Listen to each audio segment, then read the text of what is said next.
একটি ছোট গ্রামে থাকতো ১৬ বছরের এক কিশোর, নাম তার রায়ান। সে ছিল খুবই নম্র স্বভাবের।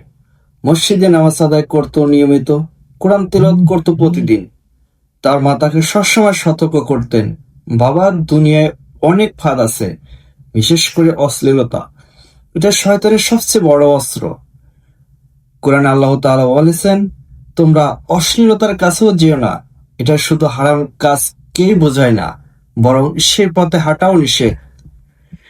একদিন বন্ধুদের সাথে স্কুল থেকে ফেরার পথে রায়ানের এক বন্ধু তার মোবাইলে একটি অশ্লীল ভিডিও দেখাতে চাইল।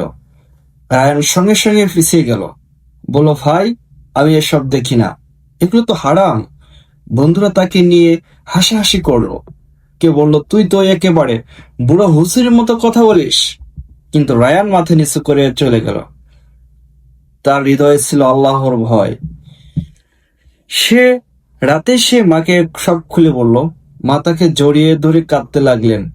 বাবা, আজকাল ছেলেরা এসব দেখে ধ্বংসের পথে যাচ্ছে, আর তুই আল্লাহর ভয় করে নিজেকে রক্ষা করেছিস। আল্লাহ তোকে হেফাজত করবে ইনশাআল্লাহ।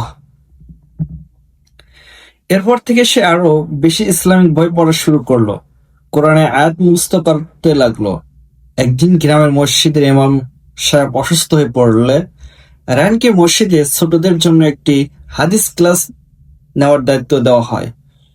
সেখানে সে ছোটদের বলল, ভাইয়েরা, আজকাল মোবাইল, টিভি, সোশ্যাল মিডিয়ায় অনেক কিছু দেখা যায় যা দেখতে আকর্ষণীয় মনে হয়, কিন্তু এইগুলো আমাদের ইমানের শত্রু। অশ্লীলতা শুধু দেহ নয়, আত্মাকে কলুষিত করে। আল্লাহ বলেন, তোমরা অশ্লীলতার কাছেও যেও না, মানে যে কোনো মাধ্যমে হোক সে পথে পাও যে কোনো মাধ্যমেই হোক সে পথে পা দিও না যেন। কারণ শুরুটা হয় কৌতূহল থেকে, কিন্তু শেষটা হয় ধ্বংস দিয়ে। তার এ কথা শুনে গ্রামের অনেক কিশোরী অনুপ্রাণিত হয়। কেউ মোবাইল থেকে খারাপ অ্যাপস গুলো মুছে ফেললো, কেউ নতুন করে নামাজ শুরু করলো।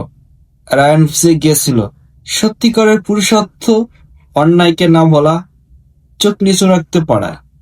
সে জানত দুনিয়ার লজ্জা সাময়িক, কিন্তু আল্লাহর সামনে লজ্জা চিরস্থায়ী। তাই সে অশ্লীলতার পথ থেকে এড়িয়ে আলোর পথে হাঁটতে শুরু করেছিল। আমরা এই অংশ থেকে জানতে পারলাম, অশ্লীলতা পথ শয়তানের ফাঁদ। আল্লাহ ভয় থাকলে পাপ থেকে নিজেকে রক্ষা করা যায়। একজন সচেতন কিশোর সমাজকে বড় পরিবর্তন আনতে পারে। কোরআনের শিক্ষা বাস্তবায়ন কোরআনের শিক্ষা বাস্তবে প্রয়োগ করলে জীবন সুন্দর হয়। গল্পটা কেমন লাগলো অবশ্যই জানাবেন।